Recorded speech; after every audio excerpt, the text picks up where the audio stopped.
உதகையில் பணியாளர்களின் உள்ளிருப்பு போராட்டத்தால் சுற்றுலா தலங்களின் பராமரிப்பு பணிகள் பாதிக்கப்பட்டன. காலமுறை ஊதியம் உள்ளிட்ட கோரிக்கைகளை நிறைவேற்ற வலியுறுத்தி உதகை தாவரவியல் பூங்காவில் 600க்கும் மேற்பட்ட ஊழியர்கள் உள்ளிருப்பு போராட்டத்தில் ஈடுபட்டுள்ளனர். நீலகிரி மாவட்ட தோட்டக்கலைத்துறை கட்டுப்பாட்டில் ரோஜா பூங்கா, குன்னூர் சிம்ஸ் பூங்கா உள்ளிட்ட 5 பூங்காக்களும் 9 பண்ணைகளும் உள்ளன. இந்த பூங்கா மற்றும் பண்ணைகளில் 600க்கும் மேற்பட்ட பணியாளர்கள் வேலை பார்த்து வருகின்றனர். இந்நிலையில் அவர்கள் சிறப்பு காலமுறை ஊதியத்தை காலமுறையாக மாற்ற வேண்டும், 25 ஆண்டுகளாக பணியாற்றுவோருக்கு பதவி உயர்வு வழங்க வேண்டும், 5 ஆண்டுகளாக பணியாற்றும் தினக்கூலி பணியாளர்களை பணி நிரந்தரம் செய்ய வேண்டும் உள்ளிட்ட 10 அம்ச கோரிக்கைகளை வலியுறுத்தி போராட்டம் நடத்தினர்.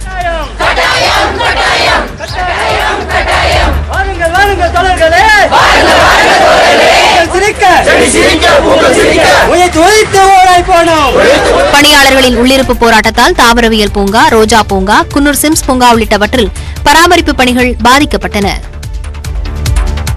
திண்டுக்கல் அருகே நூற்பாலையில் ஏற்பட்ட தீ